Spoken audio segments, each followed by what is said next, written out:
21-кылымда эң көп тараган адамдардагы 3 оору. Биринчиден жыныстык оорулар.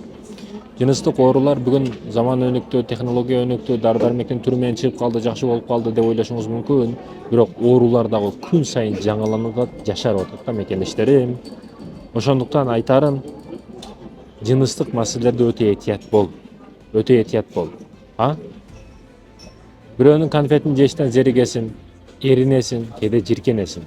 Бирөөнүн кичине ичип койгон чайын, Кудай башка.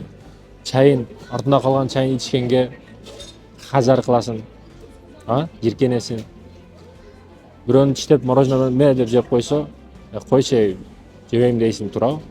Анан эмне үчүн ар ким барып пайдаланып кеткен сойкуга барып жыныстык маселеңди кыласың?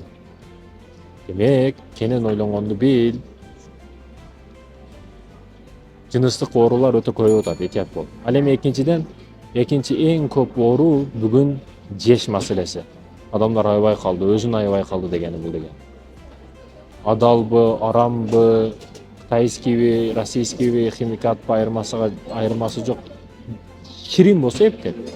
Ширин болсо анан көп болсо да, жеп эле отура берсе. Ичкениге, жегениге маани бербей калды, ошондуктан кыйналып атат алар. Ашыкча семирүү, ашыкча оорулар, билинбеген диагнозу жок оорулар ошо жештен башталат бардык маселе.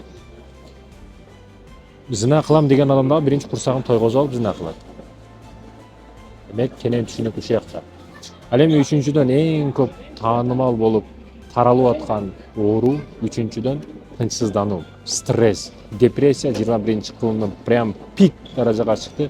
Адамдар себепсиз ойлонуп атат, себепсиз сыгылып атат, себепсиз кайгырып атат. Көп ойлонуп, көп сарсанаа болуп кыйналышып атат да. Урматтуу мекендештерим, Аллах Таала жаратты. Аллах Таала ырысты берем деди. Көп өзүбүздү кыйнашка шарт жок, негиз дагы жок. Акылды иштетип аракет кылсак, акча дагы табыш оңой негизи.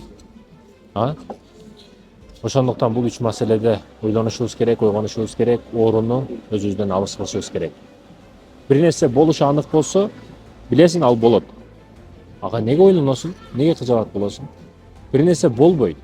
Болбошун билсең, неге сарсанаа болосуң, кыжалат болосуң, түшүнбөйм.